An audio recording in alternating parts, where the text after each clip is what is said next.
Hello everyone, welcome to delicious recipes. ഇന്ന് നമുക്ക് നല്ലൊരു തോരൻ തയ്യാറാക്കിയാലോ? അമരക്കയും ക്യാരറ്റും ചേർത്തിട്ടുള്ള തോരനാണ് ഞാനിന്ന് തയ്യാറാക്കുന്നത്. സാധാരണയായി അമരക്കയിൽ അല്പം കയ്പുള്ളത് കൊണ്ട് പലരും ഇത് കഴിക്കാറില്ല. അമരക്കയുടെ കൂടെ കുറച്ച് ക്യാരറ്റും കൂടി ചേർത്തിട്ട് എങ്ങനെയാണ് തോരൻ തയ്യാറാക്കുന്നതെന്ന് നോക്കാം. അപ്പോൾ ഇന്നത്തെ നമ്മുടെ റെസിപ്പിക്ക് വേണ്ടി കുറച്ച് അമരക്കയും ഒരു ക്യാരറ്റും ഞാനിവിടെ എടുത്ത് വെച്ചിട്ടുണ്ട്. ഇത് നല്ലതുപോലെ കഴുകി എടുത്ത് വെച്ചിരിക്കുകയാണ്. ഞാനിവിടെ വളരെ ചെറുതായിട്ട് ഇത് കട്ട് ചെയ്തെടുത്തിട്ടുണ്ട്. ഇനി നമുക്കിതൊന്ന് വേവിച്ചെടുക്കണം. പ്രഷർ കുക്കറിലാണ് ഞാനിതിവിടെ വേവിച്ചെടുക്കുന്നത്. നിങ്ങൾക്ക് വേണമെങ്കിൽ ഇത് പാത്രത്തിൽ അല്പം വെള്ളം ഒഴിച്ചിട്ടും വേവിച്ചെടുക്കാം. അപ്പോൾ നമുക്കിതൊരു പ്രഷർ കുക്കറിലേക്ക് മാറ്റാം.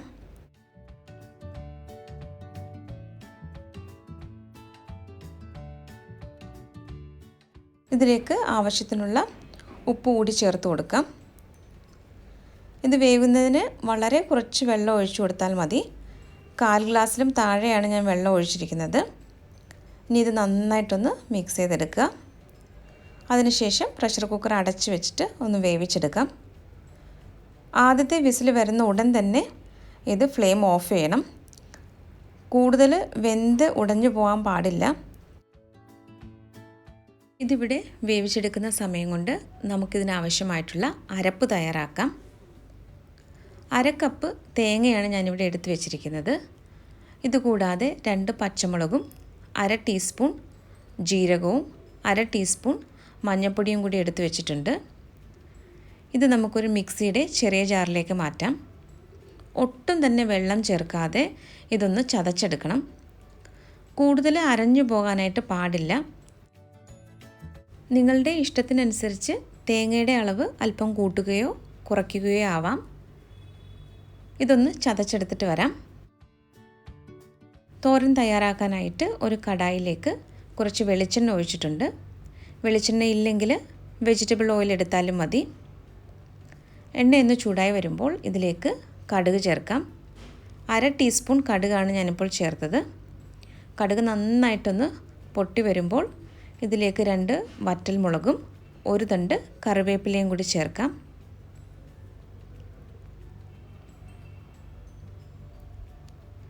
ഇനി ഇതിലേക്ക് നമുക്ക് ചേർക്കാനുള്ളത് ചെറിയ ഉള്ളിയാണ്. 4 ചെറിയ ഉള്ളി അരിഞ്ഞതാണ് ഞാനിപ്പോൾ ചേർത്തത്. ഇനി ഉള്ളി നന്നായിട്ടൊന്ന് വഴറ്റിയെടുക്കണം.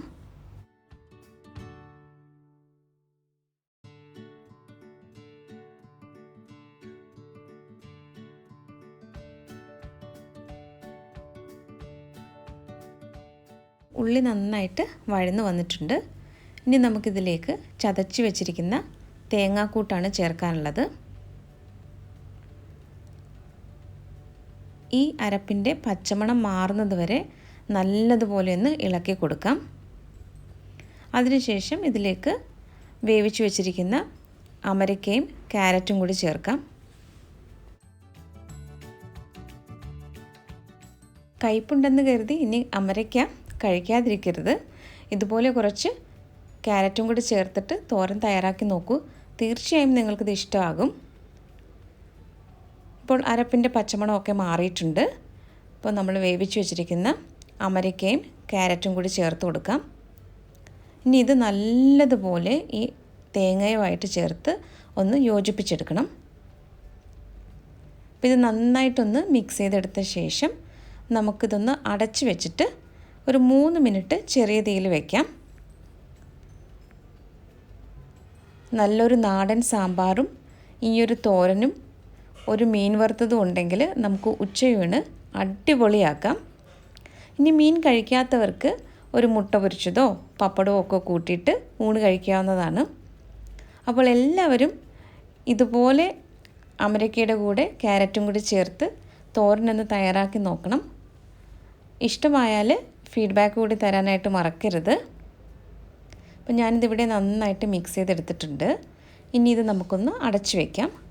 ഒരു 3 മിനിറ്റ് കഴിഞ്ഞിട്ട് നമുക്കൊന്ന് തുറന്ന് നോക്കാം. ഇപ്പോൾ നമ്മുടെ തോരൻ ഇവിടെ റെഡി ആയിട്ടുണ്ട്. ഒട്ടും തന്നെ വെള്ളമയോ ഇല്ല. നല്ലതുപോലെ ഡ്രൈ ആയിട്ട് വന്നിട്ടുണ്ട്. ഞാനിപ്പോൾ ഫ്ലെയിം ഓഫ് ചെയ്തിട്ടുണ്ട്.